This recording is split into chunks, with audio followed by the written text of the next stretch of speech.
finally, okay, he's taking the big boy steps. Benson, formerly known as Buju, is put up his debut album. He's been dealt with the hardest cards you want any young new artist to be dealt with, but he is still risen above it, and he has really overachieved for someone that is in a lot of ways navigating this industry like independently and like still finding his footing in a lot of ways. Heck of an artist to get the cosign of virtually every notable and relevant name in the Nigerian music space for him to actually help and get his name out there. Obviously, he was signed to Burna for quite some time, but obviously that record deal didn't quite fulfill the ends for both parties there, so it definitely had to leave after that, because obviously Burna Boy was going to be the focus of that quote-unquote label, and really took the hit upon himself to go and find his footing, and hence we got a feature run, obviously to keep his name relevant, because he was shelved for so long, and he had been shelved for so long. So his features were helping him to get his name out there, and he caught some massive bangers with artists that were under labels that had some form of like push to it. So it was a good thing when he got his runs of songs like Feeling and Mood with Wiz and Cold Outside with Timaya. All those songs helped an independent artist in order to get like record label backing and push, and I think all those things kind of like it just came all together for him. And plus he actually had his own records too that he was releasing, and they've been good. Context or build up into this album, he has released two songs off this album: GWAGWALADA featuring Kizz and Seyi Vibez. That was obviously a new like point in time where Seyi Vibez was obviously getting some form of momentum, and it was two hot artists jumping on a song with Benson to make what has gone down as one of the biggest hits this year for sure. GWAGWALADA is a much more fun, I'm a piano influenced and nice pocket from SARS, and it's one of the bigger records. It's not a natural Benson record, it's not a natural Buju space, and it was nice to see him hold his own there, and he still made it work for him. And then we also got another song called Pray, that this saw a new side of him as well, because yes, he definitely has a sound, he has a safe choice of production that he does, but Pray was another one that really went into like some of the, because of the introduction of the choir there, it gave it a lot more rich and Nigerian feel to it. It was kind of juju, but like still had a lot of the gospel atmosphere to it in order to like dress the song well, and it's a very inspirational song. It's like it's a nice moment, and really was a strong moment, but then again it wasn't necessarily next to anywhere close to what GWAGWALADA did in terms of the commercial market. So those two songs were like good indications that Benson is not going to be the same old, if that makes sense, same old like mid-tempo and like mellow gestures that he does. I don't think that can help him alone throughout for a full-fledged album. So it's nice that we got those two songs that kind of pivoted or saw him in a different lights, which I really enjoyed. And then we got the last one, which felt like the same old Benson, and a waste of a sample too, to be honest, was Sweetie Aduke. It was very boring, to be honest. I wasn't excited about that song when it came out. So it kind of felt like he took a step backwards from the, I guess, progression he was making with the last two singles. Benson can easily get like, he can plateau really quickly. He tends to do that in many records. It can happen. So that's the only fear I'm possibly having going into this album. And I'm hoping that's not the case, because I've definitely heard people say the narrative around it has been saying it is that, but that's my fear going into it, and my hope that I don't necessarily get that same feeling as well. But other than that, before we get into it, the singles, the features that we're getting 2 Baba, we're getting Popcaan, we're getting new artists that he signed, Taves, we're getting Headie One, which is obviously UK facing. So anyway, good spread of features here. Good spread of features, different pockets, different markets. We have Popcaan for the Caribbean. We have Headie One for the UK. We have 2 Baba for Nigeria, and for the new kids and for the people that are definitely going to like pick up some wave. Taves is also on here for his introduction. You know what I mean? For him to be on a real platform, and essentially he's helping his artists, which is good. So let's get into it. My Life is the beginning. is the opening track. Let's see how it goes. Sincerely, Benson, man. Let's go. Not his Benson. Hey, Benson. Benson. I admit. Oh. Come on, bro. Okay, let's go, man. Oh, we're getting to the R&B lean already. I thought he would open differently, to be honest. I thought he would open with a much more aggressive rap. He does that with, did that with the last 2 EPs where he was borderline rapping. Bad Since 97 had that crazy like rap heavy intro. This obviously doesn't feel like it might be one, but let's hear it.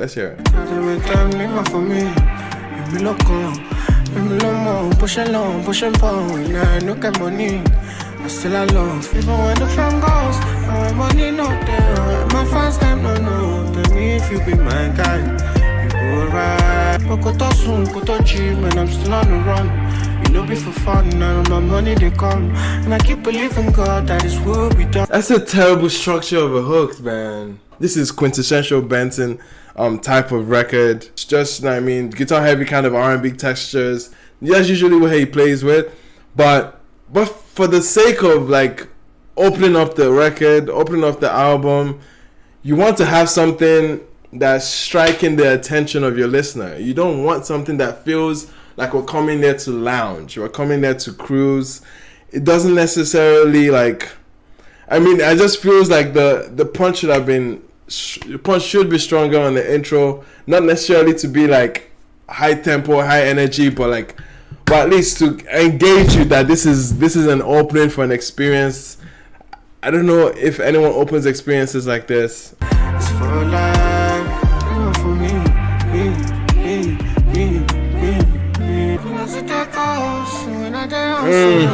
First time I know my life. Okay. Oh no, that's not a good sign, man. He's immediately running into my fears about the album on the first track. Let's just hope the album isn't necessarily dictated by the first track. For an intro that feels as repetitive and as loopy, 3 minutes feels like a lifetime for the song. It feels like a lifetime for a song where you're not really getting too much out of it. You're not getting much dynamic chops or moment out of it. Bro, listen to Bad Since 97. Like, that was an intro right there, bro. Listen to even the intro of Sorry I'm Late. That's a Benson intro. Bro, that was a record. If anyone heard me on Twitter Space when we were talking about it on Monday about expectations of this album, I just knew he had the nature of spazzing in the intro. But we're getting literally the opposite of that. Let's just move on. Let's just move on to the next song. Best of Me. Okay. J5. Okay.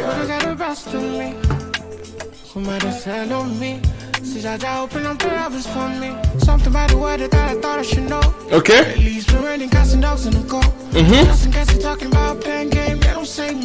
Okay, he's leading into that pen game thing. But so far, this record is obviously opening up in a better light than what we got in the first instance. There's a stronger moment here, or at least there's a stronger presence here from a production standpoint, and even from him.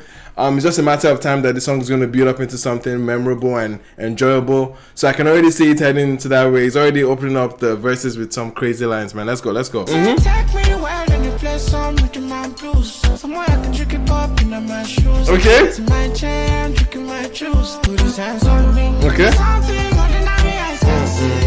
Okay, bringing the sax in here.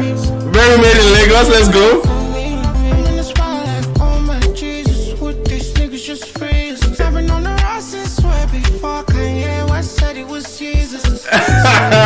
I like that verse. I like the verse so far, man. I like it.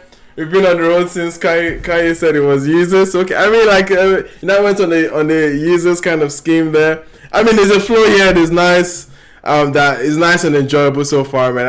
I like this record. Something ordinary eyes can see in front of my enemies. Okay.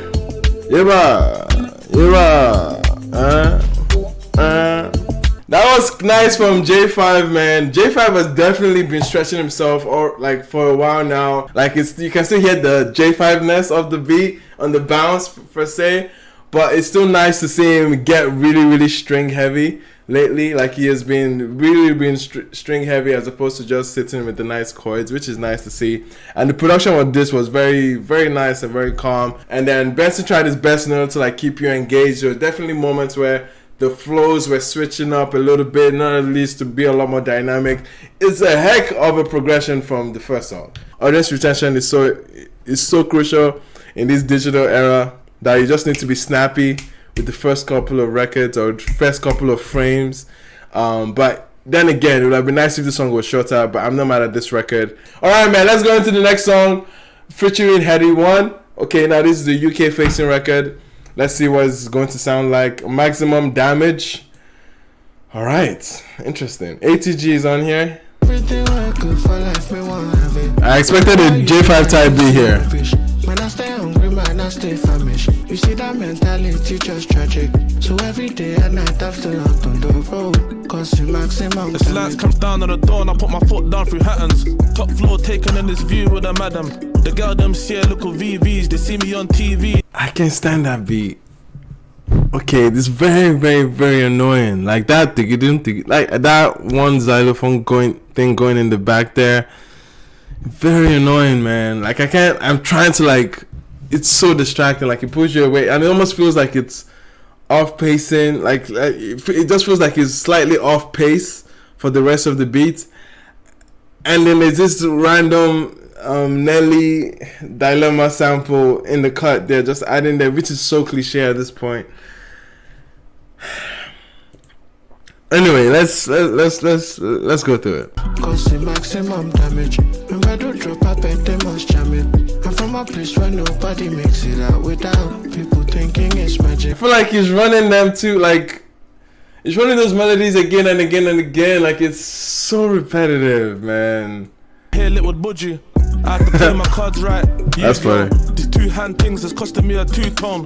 We came up sending songs through the Bluetooth. I scream and they blow cones. My life quick but I want more. Everything we're good for life, me want have it. Maximum Damage. Like it's the repetition, it's the familiarity of the melodies. You know what I mean? You just feel like you've heard this before. It's a thing that happens to artists that have a strong sonic identity. Even Asake too. Asake has that issue. There's definitely like Asake type flows you hear momentarily on certain songs that you see him carry on from song to song. It definitely happens. Like there's this. I mean, it's not a crazy thing that doesn't happen to artists. Like I know Asake is one artist that has that.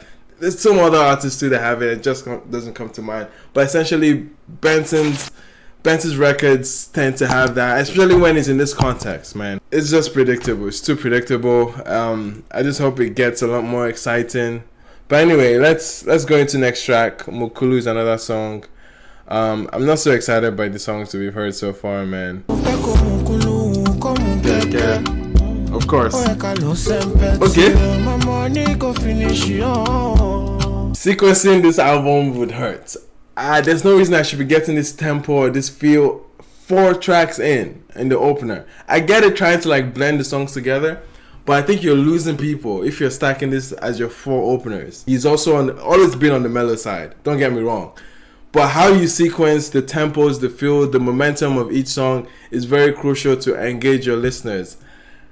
To be honest, at the end of the day, that's for a listening experience. At the end of the day, people are still going to select your songs, rearrange them any which way they have. So it's not as crucial, which sucks, and it's sad that that's not an art form that people are paying attention to. Sequencing an album is an art form itself, and they don't necessarily pay attention to it on this streaming era where you can actually rearrange and pick the songs that you want and walk away from that. It just sucks, man. But back in the day, you were stuck with the sequence of how records were playing. All these vinyl records, like you were stuck with how they were playing, and that's why sequencing was a lot more valued then. But right now, I guess niggas don't care. Interesting. Making me and you disappear. Say the word and you know I'm there. Take my body one corner. Malama shop one corner. Ule chaye ko fa, ofe ko mukulu, ko Keke. oya kalo sempe. Money go finish yo. Very jazzy textures on the keys there. Very loungy. I do like. I mean, Mukulu Mukeke is like a classic. It's a classic record to reference to, and it's nice. It can get you a groove in a very juju context, but obviously, like, the production of this is a lot more jazzy. I just hate that it's coming at this point of the album where you just want to, like, at least have a shift in momentum. You know what I mean? At this point, the album is begging for a shift in momentum, and gladly we do have that shift in momentum coming up next in GWAGWALADA, which is good. Okay, so yeah. I just want that nature of making strong hooks to come back into this album, and it's part of the reason why people don't see him as a strong solo act. People always make sure, like, it's definitely natural in his voice that people enjoy him as a feature act than him being a solo act. And I know that must be so annoying as an artist to have to run around with that narrative over your head. Like, it must be very, very annoying. But anyway, GWAGWALADA is coming up next. We are familiar with it. It changes the momentum for the album.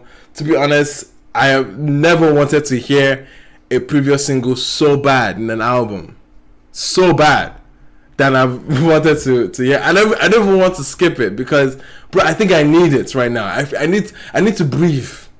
I feel like I need to breathe. At this point of this album, you need a song like this to breathe.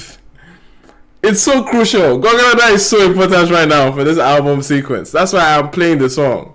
I need this. I need this more Bedu. Please. Give me Bedu, I beg. I enter from my Buju GWAGWALADA. I need this, bro. We need this. Oh God, let me ask God, bro. We need this. Hey.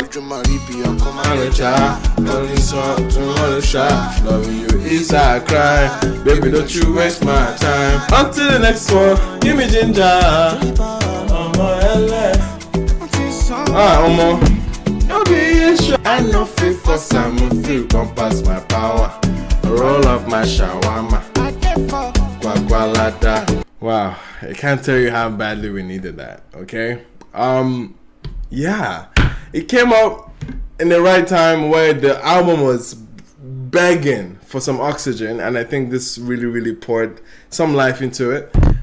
So we're getting that song, a song that has gone to be one of the best songs out this year, and it's beautiful for this album. Let's hope we don't dial back from this momentum of GWAGWALADA. Let's hope. Alright? Pidgin and English, let's hear it. I got my issues, I admit that. You got Okay, sample. In the streets, I thought I could be discreet, but I messed up something sweet. Just what I need is some time to tell you, please. I'm on my knees. Momentum wise, again, quite abrupt from GWAGWALADA to this, not going to lie. But I'm actually loving this. I'm loving where this is sitting on a soulful standpoint, as opposed to, like, I mean, not everyday bedu, of course, but yeah, I like that. I like that this is still soulful and strong, at least from that connection. It just sucks that it's coming after a GWAGWALADA, and obviously we've lost every momentum that came with the GWAGWALADA. So yeah, man. But let's get into this more, though. Let's get into this more. I could have thought these feelings would cease, but then I miss you laying in my sheets. Sure you don't see as my heart that bleed. I'm for Pidgin and English I just speak. You know I ain't speaking Japanese. I got my issues, I before we lose everything. What is this sample, man? It's a beautiful song. It's the apology I couldn't say to you, I know. If I could take back what I did, I would do it for sure. If I could get you the word, I would do it for you. And for your heart, that place the highest bid. Give me an offer, I just can't resist. I'm for Pidgin and English, I just speak. But we are acting like we're children. That's a strong sample right there. I love that. Even though it leans into the original of the song, because I can tell that this is virtually the hook is the sample. Yeah, they should even be getting I mean, most of the sample you're getting songwriting credits as well. I think they're definitely getting songwriting credits. If I can look through this, Sars produced this. Interesting. Okay, so I'm sure he has the original artist on here for sure. But yeah, man, it's a very, very heartfelt song. Like, you can tell, like, this is coming from a position of defeat. Like, he's literally begging to maintain where the relationship is.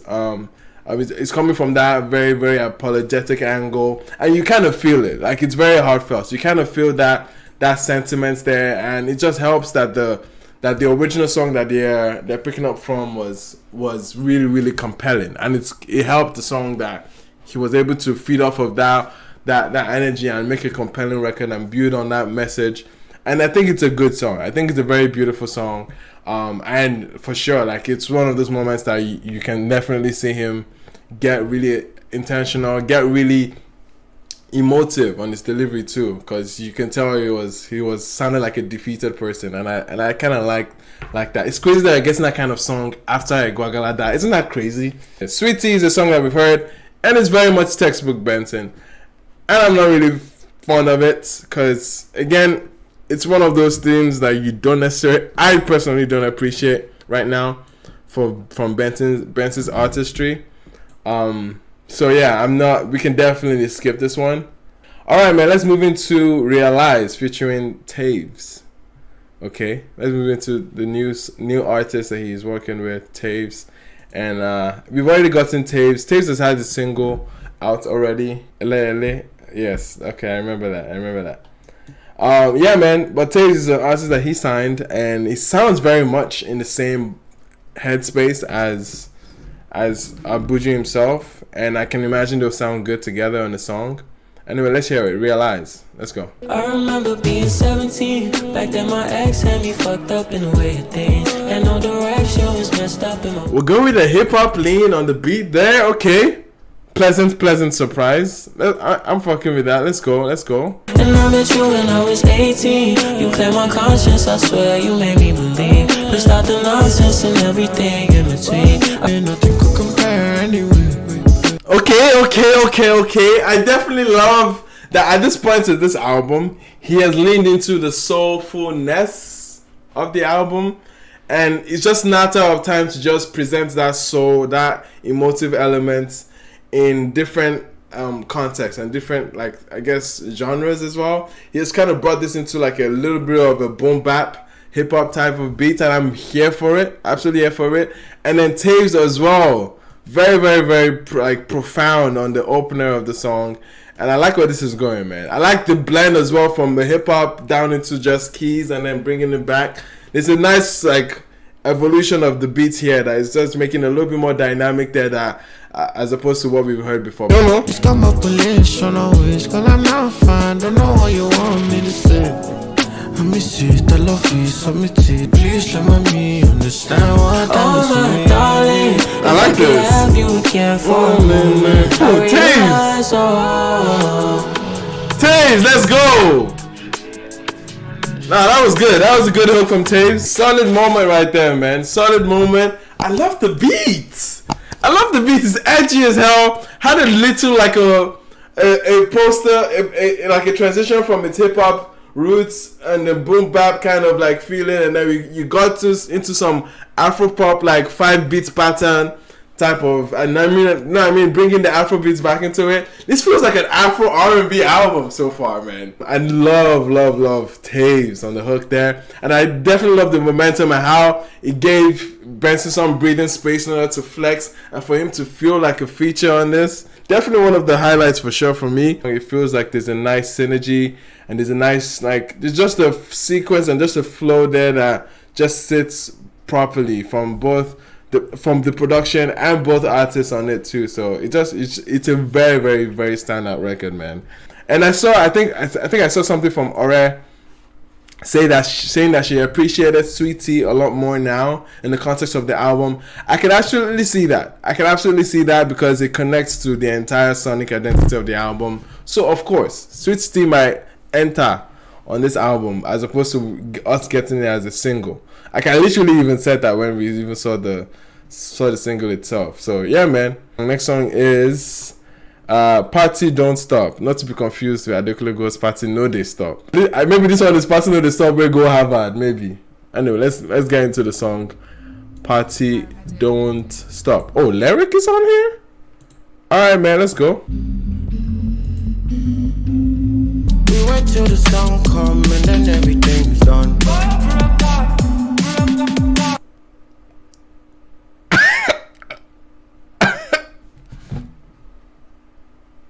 I didn't know Benson was giving frat boy energy at some point.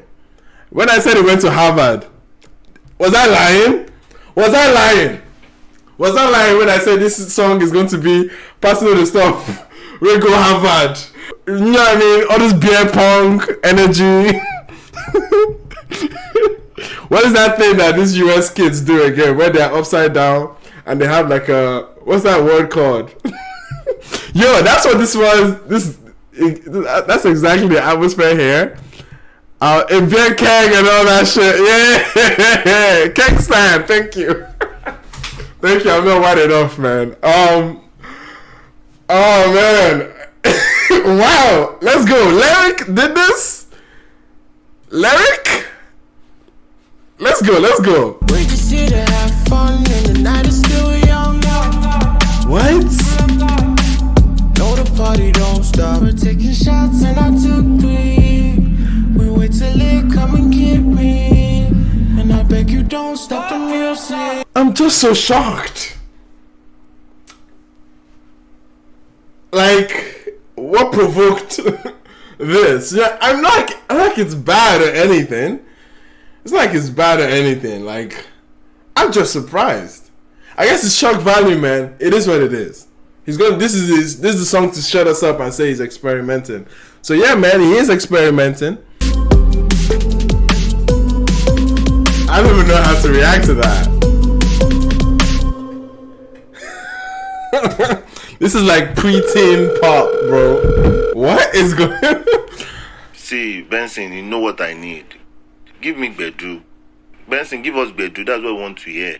Right. Thank you for that caller. Thank you for that caller. Very, very important. Very important message. But I mean, at the end of the day, this is what we want to see in some ways. Like artists trying new things. I'm glad he's taking ballsy steps. I'm glad he's not being predictable. I'm glad he is like working against the grain for a little bit. So at least we're getting that. And I won't be mad at that. At least we're getting that. We're getting something you don't occasionally see from him. And at least we can say we walked out of this album saying something. But now, how does this transcend or how does this translate into the album? Was it really done well? Was it really executed to the fine fashion? Is it coming at a very decent point? Anyway, man, let's move it to the next song. The next song obviously has a transition to say, we want Bedu. Let's give us Bedu. Let's call it. Let's go.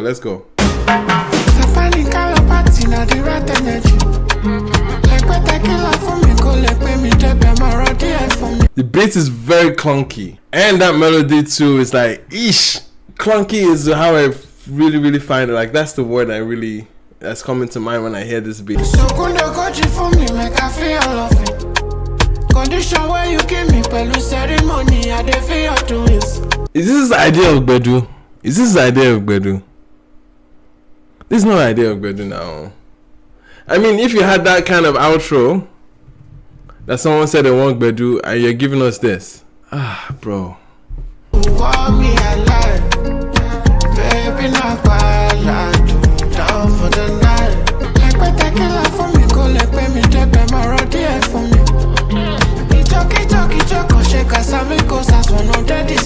And it just goes again and again and again and again, like bro.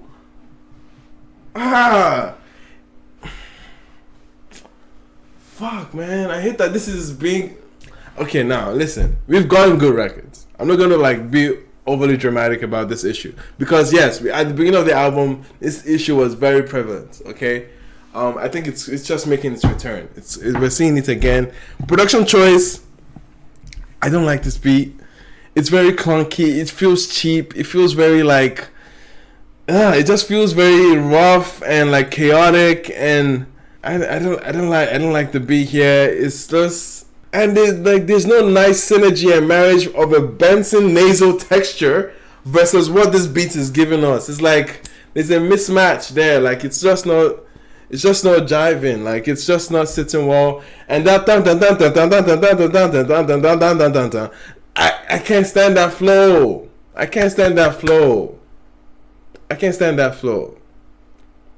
can't. No, they not put it on the beat. Oh no, this is not good. You know Christmas is coming, baby, but she for me, and a different feeling. Bro, I think that was my least favorite Buju song ever. I think that could that have been worse than yeah, man. I don't know. Yes, I've said reasons why I don't like the song. Yeah, that wasn't a good moment. That was not no. You don't right energy went against what the title is saying. Again, the beats, it feels like it's in a different atmosphere than where Buju is. It's like a huge disconnect, a huge mismatch, and it's just too chaotic. After running this melody again and again and again, the same flow again and again and again, whose idea was it to bring it as a flute onto the production? Like, how? You're like force feeding that shit into like the ears of your, like, bro, it's like, it's draining. It's painful. It's painful, like how you structure a record like that. To be honest, I think this is a different kind of low. He's hitting right here with the right energy. It's a terrible song. I'm sorry. There's no other way to put it. It's quite. Yeah, man, that's not good. That is not good. Anyway, let's move to the next song, Pray, which is a fantastic song. Beautiful, inspirational song. The choir brought it to life. It's very, like, it's wholesome. It's him giving gratitude, and it's like, this is the most connected I think Buju could have been into a Nigerian market in a long time. Even next to GWAGWALADA, obviously being a Bedu record that did its thing. I think when it comes to like speaking to the soul of your average Nigerian, I think this song captures that, because Nigerians love to give gratitude. Nigerians have, obviously, this religious sentiment is also connected to it, and I think it made for a beautiful song in Pray. Okay, let me just remind myself of the feel of the song. No, this is top tier Buju. I can't go from rap energy to this, bro. You're not there for me. Carry my cross, go Calvary. Celebrating my melody for me. There is one for to see. And bring me more. Acho. Make up no go follow.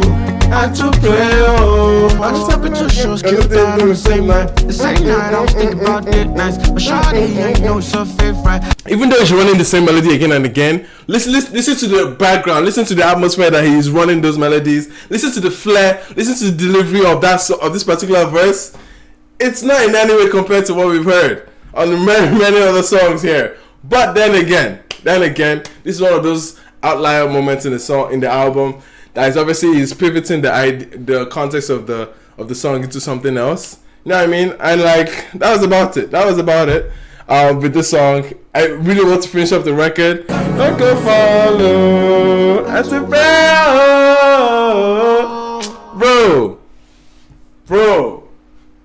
bro. People, I still believe people are sleeping on this song, man. Say my name. For anyone that doesn't know, it's one of those songs you just listen to growing up Nigerian. You know what I mean? Tales by Moonlight type, like nursery school songs. This one doesn't feel like it's a strong moment, man. But we'll just glide through it. We'll glide through it and hope for the best in the next song.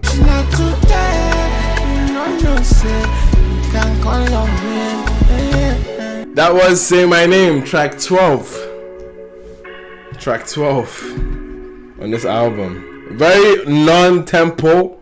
So Benson, what is your state of mind right now? A very non-tempo type of record, but it is what it is. We got that out of the way. But yeah, it goes back into the issue of many songs that we've heard on this album. Predictability is quite there. It's running the melody and it's kind of stretching the song for far too long, making the song kind of plateau really early. This is another issue here. I think it's a consistent thing you see on many of the I feel like it's the base level of Buju records. It's just a matter of how can we elevate that song into something better, because it can come up with ideas and come up with melodies. It's just that he leaves those ideas, those melodies, and never doesn't build beyond it. Do you know what I mean? It doesn't build beyond it, and I feel that's where other people can come in and help and support and have the right ear for another artist to help make the song dynamic. Those are the things that he needs, man, and I think he's lacking. Anyway, let's get into Toxic, all right? Let's get into Toxic. So, Benson, what is your state of mind right now? Like, are you free? Have you moved on from what's weighing you down? Where did the therapist come from? It felt quite random. She an angel in a red dress, like a really down, girl, she be really danger. Best tread carefully when you're with her. It's tragic, it's magic, it's toxic, but that's where you like it. The antics, your body tension, she go mention, she no sit down me. Make her do money reach, right? You tell me, cause I no get the shit. I kind of love the church, like the church organ chords a little bit. It just feels very Drake-esque from like a Take Care Drake type of moment there, production wise at least. But then again, we might have the thing where it just loops and we don't necessarily get too much out of it.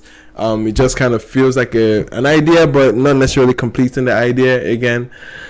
I'm sure this album is going to have a lot of parallels with the audacious move of a Wizkid's Made in Lagos. I think this album is going to have to deal with a lot of those punches in the early stages. I think he's definitely going to feel that like resort of like, or people just like not necessarily gravitating to this immediately, because this doesn't beg for your attention.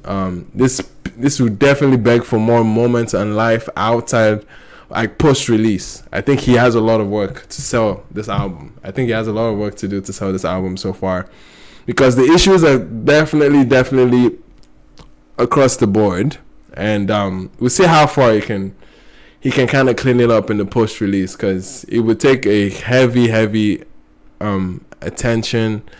intention rather to do that, to make it happen. But let's see, let's finish it up. It's toxic, but that's where you like it. The antics, fantastic.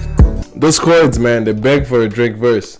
I'm not mad at the production choices here. I mean, production choice here per se. I definitely liked it, but I just felt content-wise, I didn't get much from Buju. It just felt like he was in the background, just being another piece of the instrument. I don't think he said anything that was provocative or it really caught my attention. Again, it goes back to the texture of his voice sometimes and how slurry his words can be. That's another issue for another day. But yeah, man, that was Toxic. We're moving into the next track, a track that I was definitely excited when I saw the track list for. Tubaba is on here with the Regret. Hopefully he's not regretting to be here, but it's not really regrets that he's here. Tubaba, an absolute legend in Nigerian music in general. Forget Afrobeats, forget like Nigerian music period. Is an absolute legend. Been doing it for almost close to like 4 decades. He has made a presence in 4 decades. And it's really impressive that he's still out here. I hope he's still bringing up high quality standard. Even though I was not the fan of his latest album, but then again, man, his legacy is set in stone. And Buju has referenced him as one of his inspirations stylistically, and obviously anyone would notice that he kind of takes on a lot of influence from him and how he structures his verses, especially. And yeah, even on the song, he said he's a blend between Tubaba and Burna. You know what I mean? And let's see how much synergy they can create, knowing Buju looks up to him and takes a lot of inspiration for him. I'm excited to see this one. It's called Regret. Okay, this might work for me. I love this melody already. Or at least this vibe. Oh yeah, she was kind of fine. How can I compare to you kind of fine? I was off the liquor and I wanna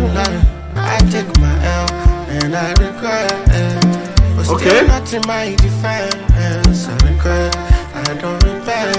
Yeah, I don't want to involve myself in the game. Okay, who produced this? It's like I've been crying under the rain.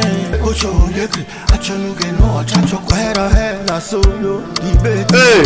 I want start a French clean slate. Hey! All the things where we talked before. This place I want go. Hey! Bright and amazing. Make me go jack, click conscious, go baggages. Mistakes we made was young and restless. To be honest, not quite the. I mean, it's not what what exactly would you expect with Tubaba? But I love that he went with a very edgy delivery somehow on the hook, and obviously he came back with some connecting it to. Cause I know he's Steve, right? Or at least he's from Benue. Correct me if I'm wrong. What language it is that he opens up with? But essentially, he brings that his native language in there, and I already see that the Tubaba essence is captured immediately just by him bringing his mother tongue in there, and then it comes into a very edgy, that's how I can put it. It's not like as clear cut as a full blown intentional type of delivery. It kind of slurred his words, and bringing it up and there, that made it a little bit not just the boring straight up verse that he just delivered and everything. I think he really made you pay attention, and obviously was flowing in a way that you can definitely see how Buju does get influence from him, because he definitely feels a lot more very very Buju-esque, and it goes crazy to say, because obviously we've listened to Buju a lot more recently than Tubaba, so it's nice to see him come back, and you can definitely see how they are tied together sonically, and it's nice. It's wholesome to see that. It feels very sensual, but obviously the song is begging for it's begging again like an apology song, almost like the other song, like Pidgin English. I'm here for this record, bro. It just sucks that it's coming so late, but I'm here for it regardless, man. Let's go. Very vintagey. I like it. Blaze Beats, of course. It's such a Blaze Beats type of thing. I mean, obviously he's building it in the Buju context. And Blaze Beats is one of those chameleon producers. Give him a point of reference, he can emulate it. Give him a soundscape, and he can emulate it. He doesn't necessarily have an identity as a producer, but he brings up a world for the artist to work with, and this was obviously textbook Buju production. Alright, man, now leading up to the last track, Final Answer, Popcaan. It feels quite random having Popcaan close up an album, but let's see how he does it. Final Answer. No weapon is fashioned against me shall prosper. Now my final answer, set a chest to my daily bread. Okay, Gratitude song, of course.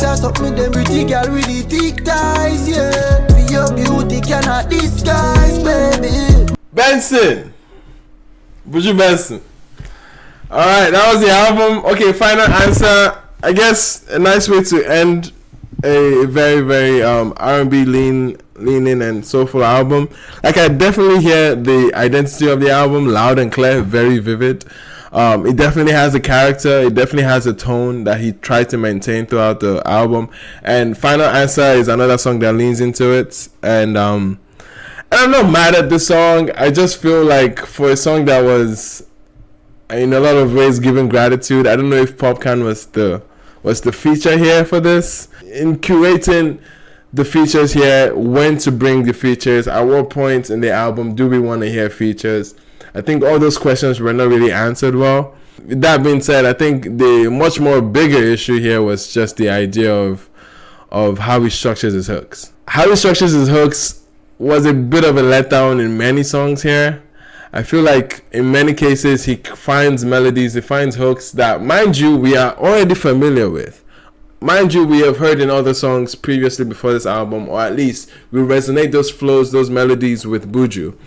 And he pours it back into a new song on a new beat, and essentially now drills that already familiar beat on the song again and again and again. And I think that's the bigger issue here on is on how he structures his songs and how he makes these songs. I think that's a bigger issue than anything else. To be honest, when it comes to features, I think Taves is my favorite feature on this easily. I think the song he is on definitely is one of the most dynamic songs other than the singles that we got. All right, which brings me to another issue of his vocal like texture and his delivery on many of these songs is very, very nasal. I mean, he has always been singing from his head voice. We've always known Buju for singing from his head voice, and that's not a crime. Like many people do that, and like it's his natural tone at the end of the day. But he can definitely get very very mind numbing if left on that same head voice space for so long. If there are no transitions from your head to your chest, or like just playing with your vocals. He doesn't play with his vocals. He doesn't he sits there at this head voice and constantly sits there. You know what I mean? To constantly be at the head voice is crazy, because you're like, it's definitely gonna get draining. It's definitely gonna, and this is the most we've gotten out of Buju, right? In terms of the length of an album, we've usually gotten him in small doses. So when we see him in a full-fledged album, 15 tracks, it's a lot more pronounced. So I think these are the prevalent issues that the album kind of exposes about Buju's artistry. On the more positive side of the album, it's cohesive. There's definitely a tone that is consistent. It's an ambient tone. It's something you can have in the background. It's something you just want on a nice late night drive. It definitely has that kind of ambience to it. So even though yes, it might not be as great for this live stream session where we want some dynamics, we want something to be excited about, we want something to feel something. You know what I mean? Even though it doesn't really pertain to this kind of context for listening to an album, I'm sure there are other contexts of listening to albums that this album would make more sense. So I can admit that this album, if there's any grace to give the album, it would definitely fit one in different contexts in terms of how the mood is. You know what I mean? In terms of how the setting and the ambience is. Very relaxed, very chilled. Overall, man, it's his debut album. Again, overall, obviously, the tone has not been obviously positive completely about the album. There's a lot of work he has to go into by pushing the songs afterwards. Creating live experiences, almost like how Wizkid kind of saved it with Made in Lagos. I think you might have to go to that playbook in terms of saving this album, creating eras, creating moments around it. So I'm not gonna outright throw this record out. I think there's still good songs out here that we can definitely vibe to and create moments with. But on that note, that being said, my entire experience, my first listening experience, into a number out of 10 for Buju. I'm giving it a safe 6. I think it's a safe 6. Definitely could have dropped into a lower than 6, but I think for now, I think it sits as a 6 and has the potential of growing for sure. But as my first experience, it's sitting at a 6 for me. So yeah, on a roundup for my favorites: GWAGWALADA, obviously; Pray, obviously; Pidgin English; Best of Me. And yeah, these are my 4. These are my 4 strong records out of it. Thank you so much, guys, for watching that video. Of course, let me know in the comment section how you felt about this Benson album, and subscribe, like if you haven't. Appreciate you guys. Peace.